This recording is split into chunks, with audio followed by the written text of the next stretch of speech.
Hi, everybody. We're going to talk about a different subject than I thought we were today. I had something prepared. It was gig platform related, and I have to talk about this piece in an overview. But 13 minutes of news is going to continue to be dropped on Saturdays. I tried it on Sunday, and it threw me way off. But then I tried it on Sunday like 6-7 months ago, and it didn't work. So I'm just saying it must just be meant for Saturday. I'm going to record them on Fridays, and so I can finish up my week, still get my snowboarding in. But I'm kind of putting this one together last minute because I had something put together, and I was ready to record it. But this happened, and I think we need to talk about it. Because Julie Su is now acting on behalf of the current administration, even though she doesn't have the votes to get in. So what does this mean? So which session is it? I just want to see so I can tell you guys. So we are now into the new session. Yeah, so on noon on January 3rd, the first session of the 118th Congress ended and the second session began. At this time, now this is this year, this is just 3 days ago. At this time, we don't have a Secretary of Labor. We have a deputy Secretary of Labor who was temporarily elected to be put in the position of Marty Walsh when he left, and he left last February, March to go to the NHL Players Union, and he was Biden's right-hand man.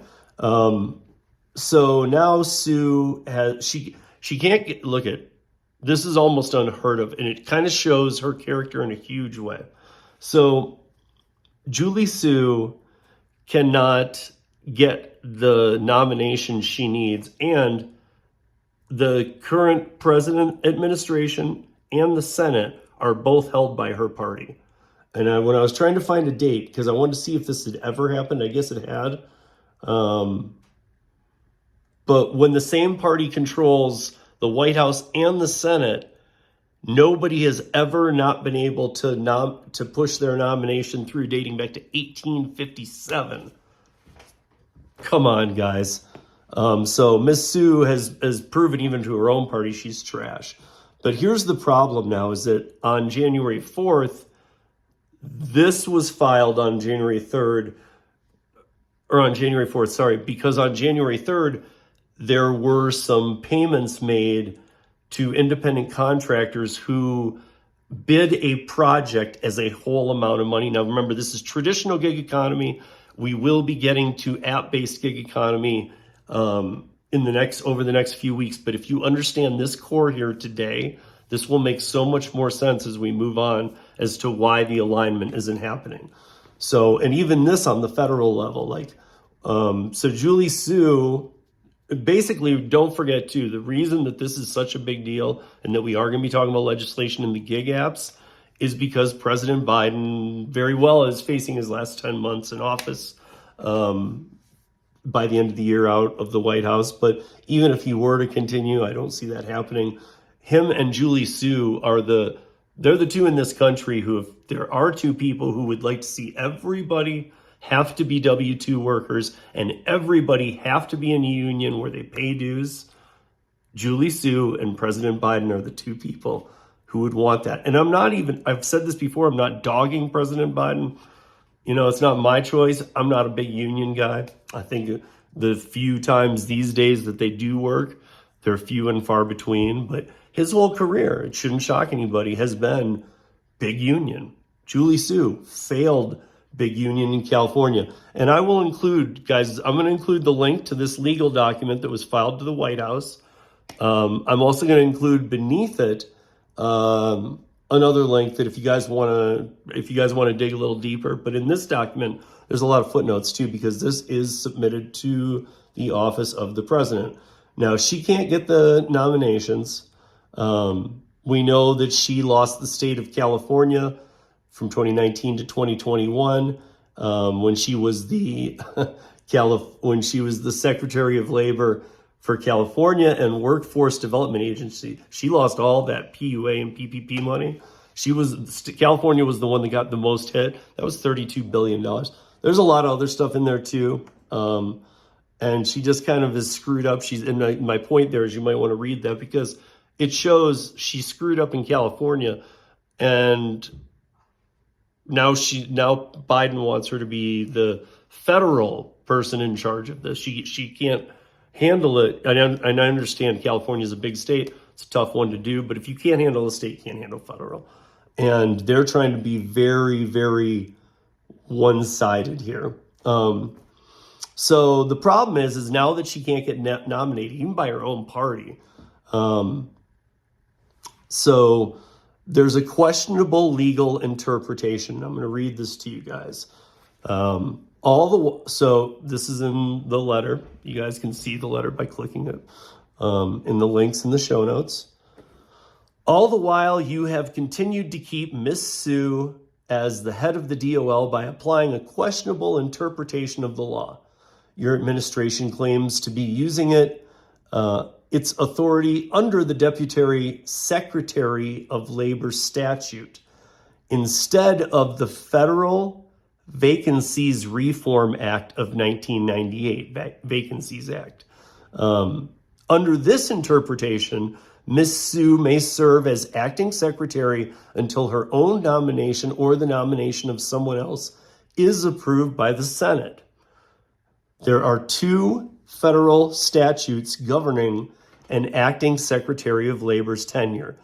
The Secretary of Labor Statute, a 1946 law that created the position of Deputy Secretary of Labor, and the Vacancies Act.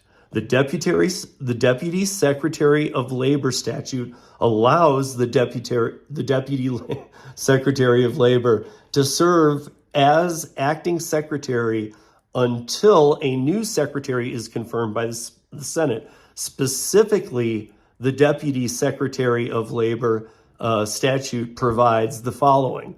The Deputy Secretary shall, 1, in case of death, resignation, or removal of office of the Secretary, perform the duties of the Secretary until a successor is appointed. And 2, in the case of the absence or sickness of the Secretary, perform the duties of the Secretary until such absence or sickness shall terminate. So, in contrast, the Vacancies Act sets specific time limitations on service.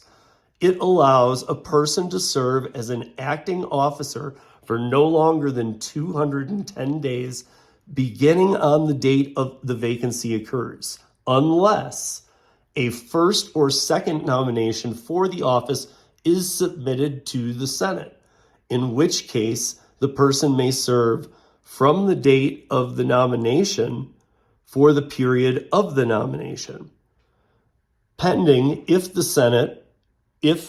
a first nomination is rejected or returned by the Senate, the acting position may continue for another 210 days, or the pendency of a second nomination.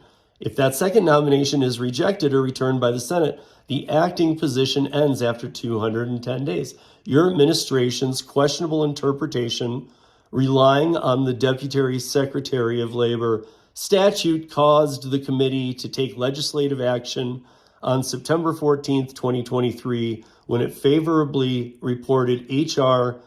4957, the Department of Labor Succession Act. This bill ensures that the Deputy Secretary of Labor cannot serve indefinitely as the acting Secretary of Labor by clarifying that the Vacancies Act in the statute governing was a temporary vacancy with the Office of Labor. So, conclusion here. Ms. Sue has been dubbed Biden's forever nominee, quote unquote. It is easy to see why Ms. Sue's nomination has languished because her disastrous background and policy goals have failed to garner the support of a majority of senators. By failing to take the Senate's inaction on Ms. Sue's nomination as a sign that this is unacceptable to the American people, you have ignored the separation of powers vital to the Constitution. It is time for you to remedy this travesty. Accordingly, we respectfully request that you select a new nominee to become the next Secretary of Labor, and that you end Miss Sue's tenure as acting secretary. And it is signed Virginia Fox, Kevin Kiley, and it has a whole bunch of backing behind it other than that. Why did I read all that to you guys? And are you guys going, well, what did I get out of 13 minutes today? And it's the first one of the year. This is the groundwork for what we will be talking about state by state stuff. And you guys, the state by state stuff will make a lot more sense with this. So will I keep like regurgitating this? No, because I just said it. But it serves as something I can send you guys back to. It will have these documents so you can go read them, all in the show notes. And you guys leave your comments in the show notes. I've been telling you, Julie Sue needs to go. Her own party recognizes it. They fear her. They fear Biden's power with unions if he has the right person on his side. Hence PRO-ACT. I'm fearing state by state, which I know we're going to be dealing with on app-based gigs. But guess what, guys? This is all independent contractors. This is Biden's big push. And what he's trying to do is illegally leave Julie Sue in a temporary position she was appointed to that was never meant to be more than that. And he figured she had the votes to get through, and that they'd play these days, all this would play out.